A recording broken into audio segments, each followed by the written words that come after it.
అర్చక స్వామి వారు కూర్చొని ఉన్నారు. ప్రతి ఒక్కరు కూడా గోత్రనామాలు సంకల్పం చేసుకుని ఇక్కడికి వచ్చి కూర్చోవాలి.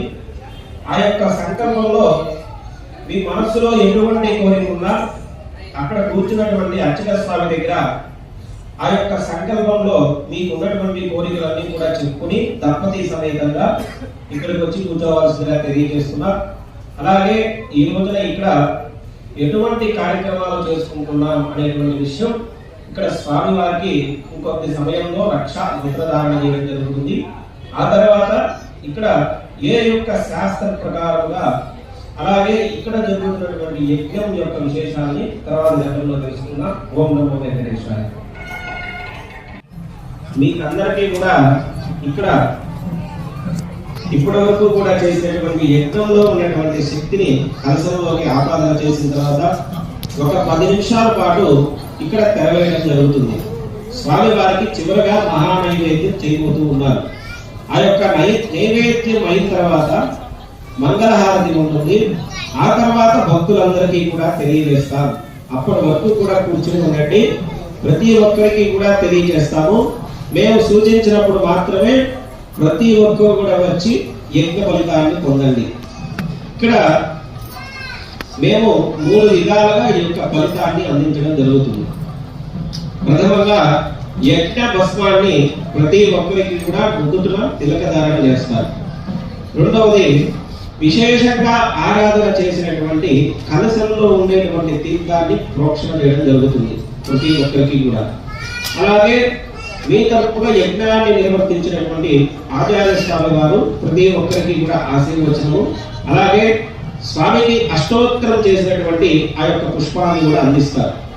ఇక్కడ మేము అందించేటువంటి ఈ యొక్క ఫలితాన్ని మేము తెలియజేసినప్పుడు ప్రతి ఒక్కరు కూడా వచ్చి యజ్ఞ ఫలితాన్ని పొందండి.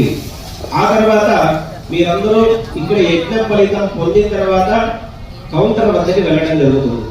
అక్కడ మీ దగ్గర ఉన్నటువంటి టికెట్ ని స్కాన్ చేసుకుని ఆ టికెట్ మీద స్టాంపు సంతకం ఖచ్చితంగా చేసుకోవాలి.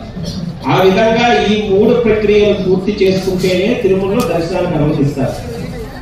ఆ విధంగా కౌంటర్ వద్ద ఈ ప్రక్రియ పూర్తి చేసుకుని యాగ మండపం నుండి బయటికి వెళ్ళేటువంటి క్రమంలో స్వామికి నైవేద్యం చేసినటువంటి ప్రసాదాన్ని ప్రతి ఒక్కరికి అందిస్తారు. అందరూ కూడా తీసుకుని ఇక్కడ నుంచి బయలుదేరిన తర్వాత తిరుమలలో ఏటీసీ కార్ పార్కింగ్ దగ్గర 300 రూపీస్ ఎంట్రన్స్ ద్వారా ఇక్కడ పాల్గొన్న భక్తులందరికీ కూడా అక్కడ 300 రూపీస్ ఎంట్రన్స్ ద్వారా దర్శనానికి ఎంట్రీ ఉంటుంది. ఈ రోజు మధ్యాహ్నం 2 గంటల నుండి రాత్రి 10 గంటల లోపల మీకు దర్శనానికి వెళ్ళేటువంటి సమయం. ప్రతి ఒక్కరు కూడా ఈ యొక్క సమయాన్ని గుర్తుంచుకొని సకాలంలో దర్శనం చేసుకోండి. అలాగే తలనీలాలు ఈ రోజున స్వామి వారికి ఇవ్వాలనుకున్న వారు ఇవ్వచ్చు, ఎటువంటి దోషము కూడా లేదు. ఇక్కడ యజ్ఞంలో పాల్గొన్న తిరుమలకి వెళ్ళగానే ఇవ్వచ్చా లేదా అనేటువంటి సందేహించాల్సిన అవసరం లేదు. తిరుమలలో స్వామి వారికి మనం ఎప్పుడైనా సరే ఏ కాలంలో అయినా సరివచ్చు, ఒక గ్రహణ సమయంలో తప్పించి తిరుమలలో తలనీలాలు స్వామి వారికి ఎప్పుడైనా సరే సమర్పించుకోవచ్చు. అలాగే ప్రతి ఒక్కరు కూడా తిరుమలలో ఏటీసీ కార్ పార్కింగ్ దగ్గర 300 రూపీస్ ఎంట్రన్స్ ద్వారా దర్శనానికి ఎంట్రీ ఉంటుంది. ఈ యొక్క విషయాన్ని గమనించగలరు.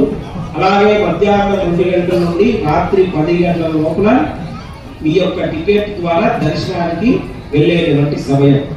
సకాలంలో దర్శనం చేసుకోవాలి అంటే వీలైనంత త్వరగా వెళ్తేనే సరైనటువంటిది శుభమైనటువంటి దర్శనం చేయడం జరుగుతుంది. అలాగే ప్రతి ఒక్కరు కూడా ముఖ్యంగా తిరుమలలో దర్శనం చేసుకునేటప్పుడు అక్కడ ఆనంద నిలయం ప్రవేశం చేసిన తర్వాత స్వామి ఎదురుగా ఉన్నప్పుడు భక్తులందరూ కూడా హృదయం అంటే మనస్సు ఎందు నమస్కారం చేసుకుని దర్శనం చేయండి. అక్కడ గరుత్మంత్రం నుండి జయ విజయ వరకు కొంత సమయం ఆ యొక్క సమయంలో రద్దీగా ఉంటుంది.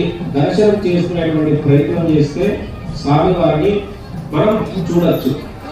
దర్శనం కాలేదు, నేను సరిగ్గా దర్శనం చేసుకోలేకపోయాను అనేటువంటి ఆ యొక్క విషయం ఎందుకు వస్తుంది అంటే ప్రతి ఒక్కరూ ఎవరైనా సరే వారికి ఉన్నటువంటి కోరిక చెప్పుకోవాలి అంటే ఒక సమయం అంటే కాస్త సమయం కళ్ళు మూసుకుంటే గుర్తొస్తుంది ఏదైనా ఒక కోరిక.